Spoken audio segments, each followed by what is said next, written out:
Shalom, shalom, shalom. प्रभु यीशु मसीह नासरी के नाम में आज ये खूबसूरत समय पवित्र आत्मा के द्वारा हमने पाया है और उन बातों को जानने समझने के लिए और तैयारी कि हम सचमुच में तैयारी कर सकें और पूरी रीति से, पूरी सूझबूझ से समझ के वचन के अनुसार। तो पहले हम निकाल लेते हैं लूका 18:8। मैं तुमसे कहता हूँ वह तुरंत उनका न्याय चुकाएगा। तो भी मनुष्य का पुत्र जब आएगा तो क्या वह पृथ्वी पर विश्वास पाएगा। सेकंड कमिंग की बात हो रही है, प्रभु के आगमन की बात जो बिल्कुल करीब है। उस समय सबसे बड़ा प्रश्न यही है कि इस पृथ्वी पर वो विश्वास को पाएगा क्या।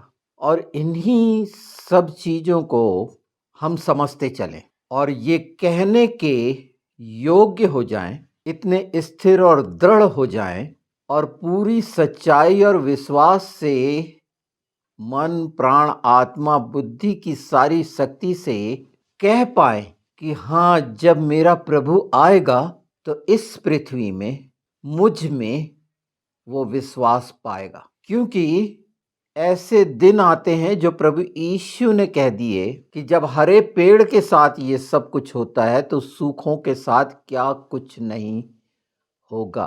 पर परमेश्वर का धन्यवाद है कि उसके बेटे हमारे उद्धारकर्ता यहोशू मसीह के लहू के द्वारा और प्रभु यीशु के पवित्र आत्मा के भेजे जाने के द्वारा जो हमारा सहायक है, हम ये जान और समझ सकते हैं और सहारा हमें है उस चट्टान का, अधिकार है वचन की लाठी का, चरवाहे की लाठी का। अब इन्हीं बातों को लेकर हम आगे चलते हैं कि वो कठिन समय होगा, इसीलिए तो महाक्लेश कहा गया है। जो 7 साल का समय बताया गया या 42 महीने का समय जो बताया गया, दानियल के 70 सप्ताह के अंतिम 7 साल और बाइबल में 3.5 काल, 1260 दिन,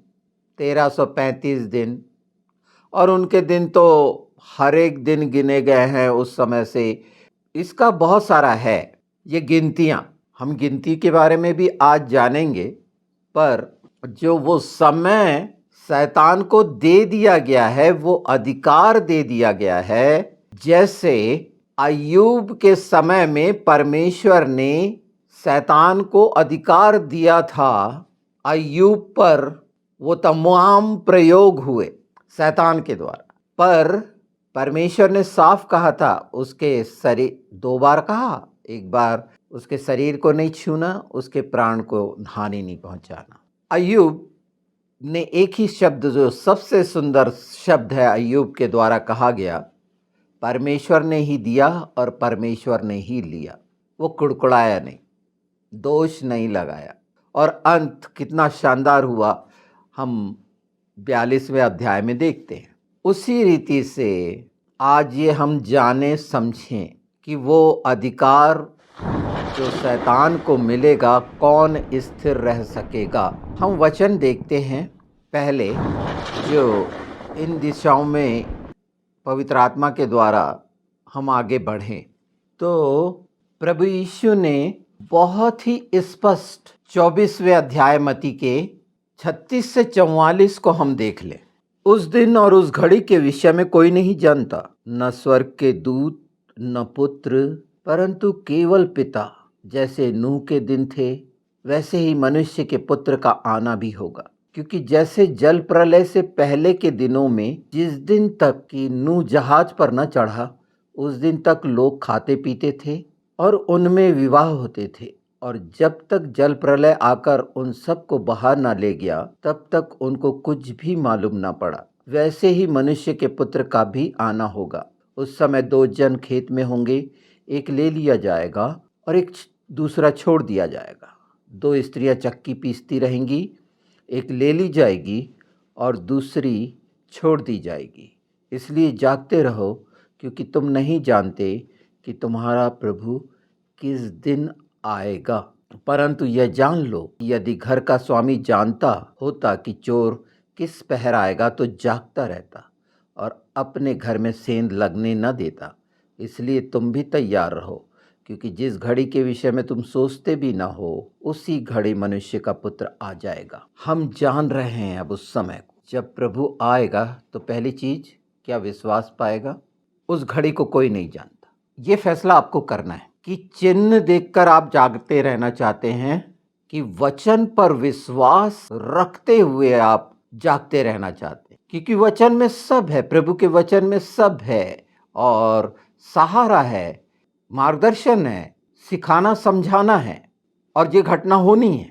हमने अधिकार के बारे में पढ़ा ना कि वो 7 साल, इसे भी जानेंगे। पवित्र शास्त्र बहुत स्पष्ट है कि जो दानियल में कहा गया, प्रकाशित वाक्य में एक नज़र हम देख लें 13, जो जरूरी है। तो हम 13 का 5 से देखते हैं। बड़े बोल बोलने और निंदा करने के लिए उसे एक मुंह दिया गया और उसे 42 महीने तक काम करने का अधिकार दिया गया। ये 42 महीने काम करेगा। उसके पहले मैं चौथा पद पढ़ देता हूँ। लोगों ने अजगर की पूजा की, क्योंकि उसने पशु को अपना अधिकार दे दिया था, और यह कहकर पशु की पूजा की कि इस पशु के समान कौन है, कौन इससे लड़ सकता है। अजगर ने, वो इब्लिस ने।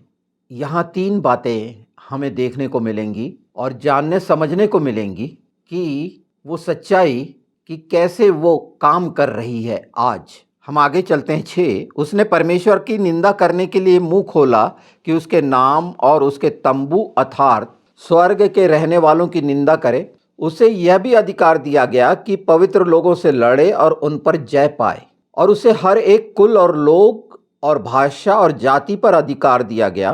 पृथ्वी के वे सब रहने वाले जिनके नाम उस मेमने के जीवन की पुस्तक में लिखे नहीं गए, जो जगत की उत्पत्ति के समय से घात हुआ है, उस पशु की पूजा करेंगे। जिसके कान हो सुन ले। मेमने की किताब में, जीवन की पुस्तक में जिसका नाम नहीं है, उसकी पूजा करेंगे, ये निश्चित है। पहला, वो हमें विश्वास पाए। दूसरा, हमारा नाम जीवन की पुस्तक में होना। हम आगे उस हिस्से को भी देखें। इस बात को और आगे बढ़ाते हुए हम देखते हैं प्रकाशित वाक्य 16 का मैं 12 से पढ़ देता हूँ कि इस बात को और अच्छे से समझ सकें। 6वें स्वर्गदूत ने अपना कटोरा महानदी फरात पर उंडेल दिया और उसका पानी सूख गया कि पूर्व दिशा के राजाओं के लिए मार्ग तैयार हो जाए। फिर मैंने उस अजगर के मुंह से और उस पशु के मुंह से और उस झूठे भविष्यवक्ता के मुंह से 3 अशुद्ध आत्माओं को मेंढकों के रूप में निकलते देखा। ये चिन्ह दिखाने वाली दुष्ट आत्माएं हैं। 3 बातें ये तीनों के मुंह से, पहला अजगर के मुंह से, पशु के मुंह से और झूठे भविष्यवक्ता के मुंह से 3 मेंढक निकल रहे हैं। और जिन मेंढकों का काम क्या है, ये दुष्ट आत्मा है। इनका काम क्या है? चिन्ह दिखाने वाली दुष्ट आत्माएं हैं ये। और इनका काम है, आगे हम पढ़ते जाएंगे तो सर्वशक्तिमान पिता परमेश्वर से लड़ाई के लिए ये लोगों को इकट्ठा करे, जैसे आज इकट्ठे हो रहे हैं। ये चिन्ह दिखाने वाली दुष्ट आत्माएं हैं जो सारे संसार के राजाओं के पास निकलकर इसलिए जाती हैं कि उन्हें सर्वशक्तिमान परमेश्वर के उस बड़े दिन की लड़ाई के लिए इकट्ठा करे। देख, मैं चोर के समान आता हूँ। धन्य वह है जो जागता रहता है और अपने वस्त्र की चौकसी करता है कि नंगा ना फिरे और लोग उसका नंगापन ना देखें। और इसी को हर्मिगिदोन, आर्मिगिदोन बोला गया। मेंढक फिरौन के किचन तक पहुंच गए थे, है ना, परमेश्वर ने पहुंचाए थे। ये किचन तक पहुंचते हैं। किचन तक कोई की एंट्री अगर होती तो उसका मतलब क्या है कि उस घर के मालिक ने अधिकार दे दिया है, तभी वो किचन तक पहुंच रहा है। और ये मेंढक किचन तक पहुंचे। दुष्ट आत्माएं, ये चेक करना है कि हमारे किचन में वहां तक तो नहीं इनकी पहुंच हो गई, क्योंकि जैसा घोर अंधकार मिस्र में 3 दिन तक था कि लोग हिल नहीं सकते थे। इतना घना अंधकार, इतना वो सॉलिड था, ठोस अंधकार था कि कुछ नहीं था, सिर्फ आंखों का दिखने का नहीं, उसका मतलब था। और जब ये 7वां कटोरा उंडेला जाना है, यहाँ देखिए, तो हम पहले 5वें कटोरे की बात करते हैं कि जब वो उंडेला गया तो इसमें लिखा हुआ है 16 का 10, पांचवें स्वर्गदूत ने अपना कटोरा उस पशु के सिंहासन पर उंडेल दिया और उसके राज्य पर अंधेरा छा गया। लोग पीड़ा के मारे अपनी अपनी जीभ चबाने लगे और अपनी पीड़ाओं और फोड़ों के कारण स्वर्ग के परमेश्वर की निंदा की, पर अपने अपने कामों से मन न फिराया। ये स्थिति आनी है। इस तरह का भयानक अंधेरा दुष्ट के को मानने वाले करने वाले जो आज हम देख रहे हैं सारे संसार में, कट्टरता का वो स्वरूप जो दुष्ट ने फैलाया है, और वो अपना अपना काम कर रहे हैं और बहुत तेजी से कर रहे हैं। पर ये कटोरे उनके ये हाल होने हैं और समझ में भी नहीं आएगा। पर पवित्र शास्त्र बहुत स्पष्ट है और साफ है। ये तीन दुष्ट आत्माएं, ये तमाम काम चल रहे हैं, इसे बहुत अच्छे से समझ लीजिए। और चंगाई सिर्फ प्रभु यीशु के नाम से हो रही है। थोड़ा सा इस पर ध्यान दीजिए, क्योंकि आगे एक बात जो पवित्र शास्त्र में है उससे ये साबित हो जाएगी कि मनुष्य अपनी योजनाओं, चालाकी, कुटिलता से जो कार्य कर रहा है अपने राज्य बनाने की, वो शैतान का साथी होकर कर रहा है, जो गुमराह कर रहा है, छल कपट और धोखा दे रहा है। तो ये सब इन दुष्टात्माएं जो निकली हैं, मेंढक, ये इनके साथ हैं, ये इनके किचन तक हैं। ये कहीं आपके किचन तक तो नहीं पहुंच गए हैं। इस पर ध्यान दीजिए, क्योंकि अगर ये पहुंचे हैं तो सांसारिक अभिलाषा और वो सारी चीजें जो संसार और शरीर से है, वो प्रलोभन, वो लालच गिराएगा कि जब प्रभु आए तो उस व्यक्ति में विश्वास ना पाए, चाहे उसने बपतिस्मा लिया हो, चाहे यीशु से प्रेम करता रहा हो, उस समय कुछ नहीं सुना जाएगा। क्योंकि कहा गया है कि जब पवित्र शास्त्र तुम्हें दिया गया, हमने एक लाजर और धनी का देखा था। कोई जाकर तो प्रभु यीशु ने बोल दिए थे कि मूसा को तो नहीं सुने, तो कोई मर के और प्रभु यीशु को नहीं सुन रहे, जो मर के जीवित होकर हमें बता रहा है। अगर हम वो नहीं सुन रहे, उसका वचन नहीं सुन रहे, तो निश्चित उस गुमराह करने वाले तमाम संसार में जो झूठे फैले हुए हैं, उसके शिकंजे में आप हैं। और उसके प्रमाण आपको मिलेंगे जब आपकी गिनती हो रही होगी। ऐसी कलीसिया जहां गिनती हो रही है, ऐसी मिनिस्ट्री जहां गिनती हो रही है, तो मैं अभी बताऊंगा। पहला इतिहास में 21 में दाऊद ने जब गिनती करा था तो क्या परिणाम हुए थे, उसे हम पढ़ेंगे, उसे जान लेंगे, और ये गिनती करने वालों की पहचान आप पहचान लेंगे। सारी बातें आपके सामने साफ साफ होने जा रही हैं। पहली चीज, प्रभु आए तो हाँ, मैं कह सकूं कि मुझ में विश्वास पाएगा। उस बात को मैं जान रहा हूं और मैं इस वचन के विश्वास पर मैं जागता रहूंगा। मुझे घड़ियों से कोई लेना देना नहीं। ऐसे थर्ड वर्ल्ड वॉर के लिए बनाई गई, मैंने धूम क्लॉक के बारे में बताया है कि वो 90 सेकंड का समय बाकी है।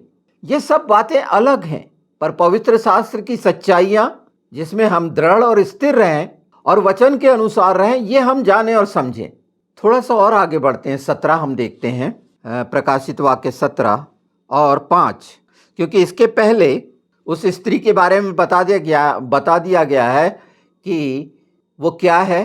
पर मुख्य ये बात है इसमें, उसके माथे पर यह नाम लिखा था, भेद, बड़ा बेबीलोन, पृथ्वी की वेश्याओं और घृणित वस्तुओं की माता। बेबीलोन, बाबुल, जहाँ पर भाषा भेद हुआ था। अभी हम ये भाषा भेद को भी जान चुके हैं, एक वीडियो हो चुका है। पर धर्म और दुष्ट का भेद और भक्ति का भेद, और उसमें ये बड़ा भेद जो प्रभु यीशु के जो गवाही है, उनका लहू वो पी चुकी है और मतवाली है। और वो क्या है, कौन सी है, कैसी है, इसमें अगर 17:5 देखें, हम 5 देख रहे थे, जैसे हमने 5 देखा वैसे 10 देखें। वे 7 राजा भी हैं, 5 तो हो चुके हैं और एक बाकी है, और एक अब तक आया नहीं, और जब आएगा तो कुछ समय तक उसका रहना भी अवश्य है। जो पशु पहले था अब नहीं है, वह आप 8वां है। ये 5 और 8 के बारे में भी बहुत अच्छे से जानेंगे, और ये कैसे जुड़ा हुआ है दानियल 11 से। बहुत कम लोगों ने दानियल 11 पे बोला है, जो इन राजाओं के बारे में जो आएगा, जिसे हम मसीह विरोधी एंटी क्राइस्ट बोलते हैं। तो ये बड़ा भेद जो है, और जब हम इस चीज़ को जान रहे हैं तो एक बात और जान लीजिए, जो सच्चाई है वो 16-17 में, प्रकाशित वाक्य 16-17, अभी हम 16-17 में हैं। 13 से हमने जाना 17। सातवें स्वर्गदूत ने अपना कटोरा हवा में उंडेल दिया और मंदिर के सिंहासन से ये बड़ा शब्द हो चुका, शब्द हुआ हो चुका। प्रभु यीशु ने कहे थे पूरा हुआ। यहां वो बातें हो चुकी जो अर्थात परमेश्वर का डेरा हमारे बीच में, फसा से लेकर जो लय व्यवस्था में 7 पर्व दिए गए हैं मवेद, वो जो परमेश्वर के पर्व हैं, मनुष्यों के नहीं है। फसा से लेकर पवित्र आत्मा के उतरने तक 4 हुए, प्रभु का मारा जाना, गाड़ा जाना, पहले फलों का पर्व, और 6वां, 7वां और 8वां, जिसे अगर हम बोले नरसिंगे का पर्व, योम तुरवा, योम किपोर जिसे हम बोलते हैं इकट्ठे होने का, एटोलमेंट जहां न्याय होना है, और झोपड़ियों का पर्व, ट्रैवल निकल, कि परमेश्वर का तंबू हमेशा के लिए लगना है। हो चुका, ये होगा, ये फाइनल है। और कौन कौन सी घटनाएं हुई वहां, ये देखिए कि किस किस रीति से आप पढ़ लीजिएगा इसको कि क्या क्या हुआ। वो सातवें स्वर्गदूत ने जो अपना कटोरा उंडेला, ये भेद जो उस स्त्री का है, और जिसमें से ये 5वां और 8वां मुख्य है जो दानियल 11 से है। इसको नेक्स्ट में हम बिल्कुल देखेंगे। इसको जानना जरूरी है, समझना जरूरी है। पर प्रभु यीशु जब आए तो विश्वास में हम पाए जाएं। प्रभु यीशु ने यूहन्ना 14 में कहा था, यूहन्ना 14:30 में, कि सरदार का समय आता है, संसार के सरदार का समय आता है, पर मुझ पर उसका कोई अधिकार नहीं। ये बता दिया गया था। यूहन्ना 14:30 अगर आप पढ़ के देखें, और लूका 22:31 हम देखते चलें। इसलिए देखते चलें कि इसी के बाद हम पहला इतिहास 21 देखेंगे।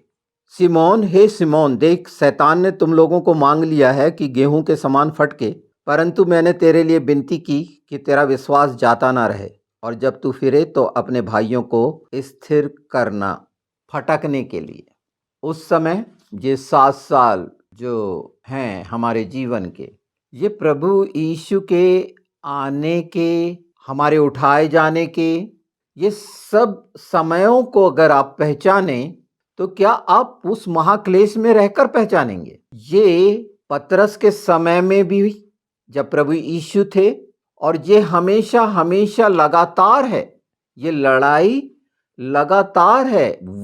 हम लड़ाई में हैं या नहीं हैं, ये फैसला तो हमें करना है कि हम लड़ाई में रहना चाहते हैं, नहीं रहना चाहते। पर फटकना तो हो रहा है। मैंने पेताक जो डोर के बारे में 5784 एक वीडियो किया है, जो द्वार के बारे में है, छिलके उतारे जाने के बारे में है।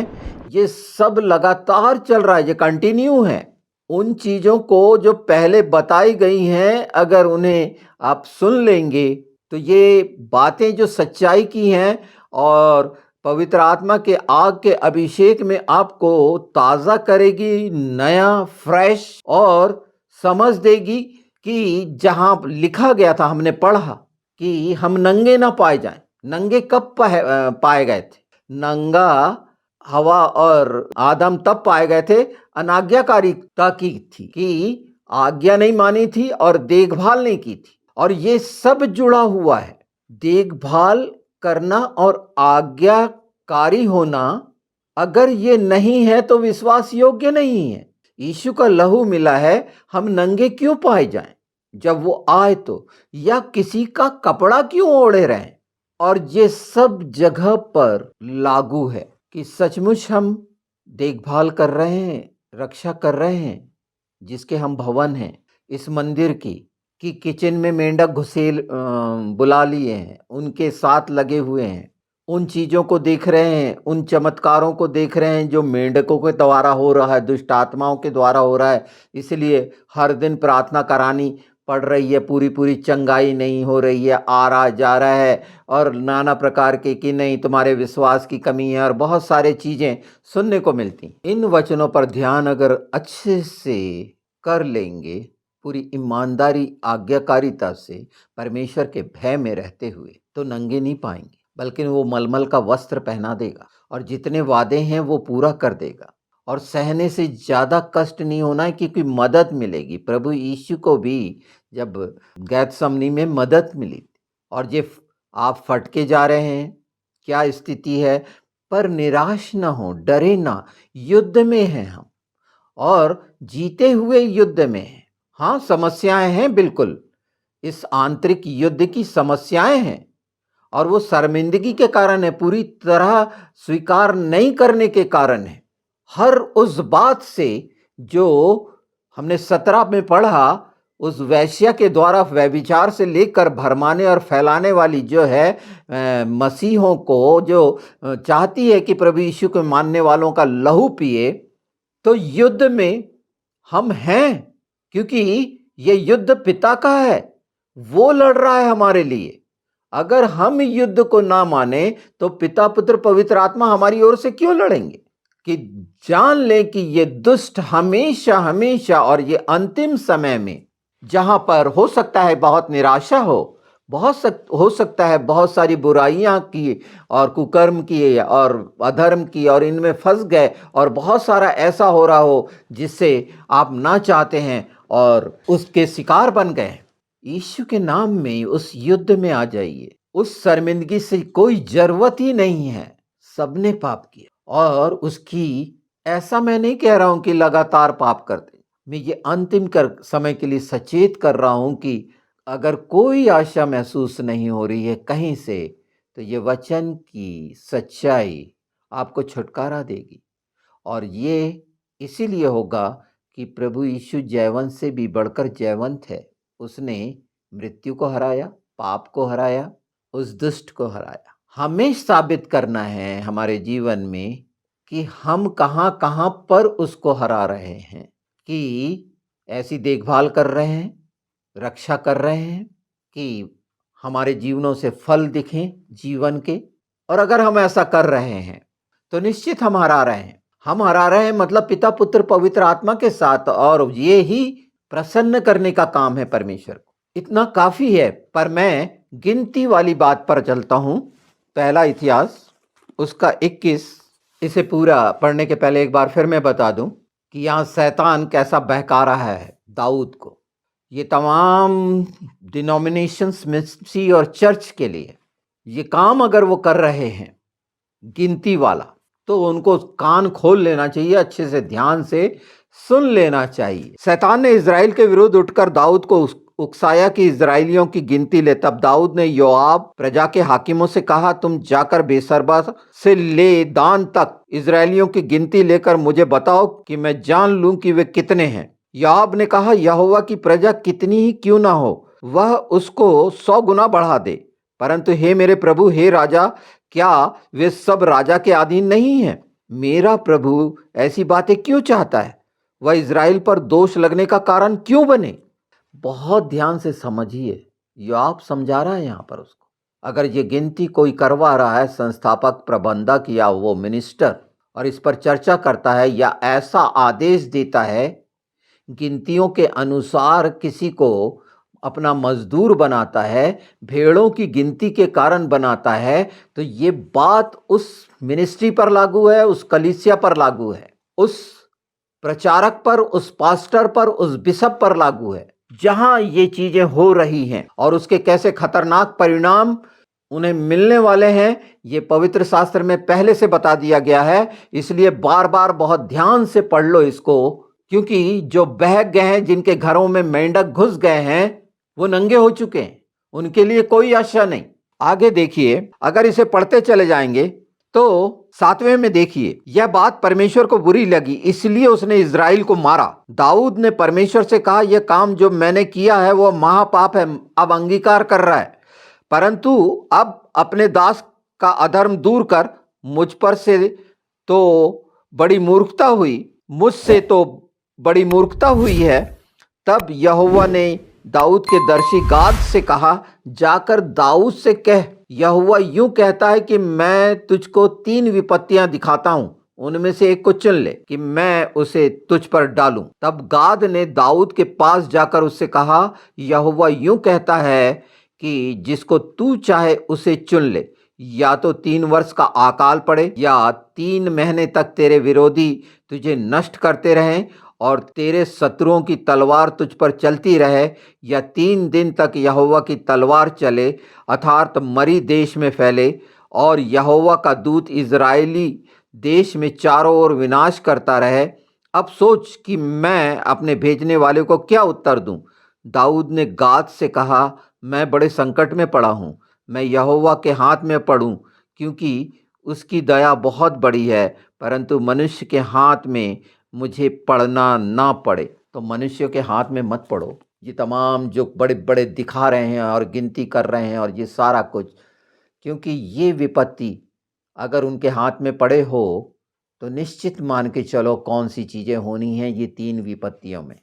एक बार सच्चाई से इन सब चीज़ों से पीछा छुड़ा लो, स्वतंत्र किए गए हो, यीशु के नाम में निकले हो, अपनी आत्माओं को, अपने परिवार के बाल बच्चों की, अपनी भेड़ों की आत्माओं को बचाओ, न कि उन सांसारिक मेंढकों के हाथ में पड़े हुए लोगों के हाथ की कठपुतली बनकर।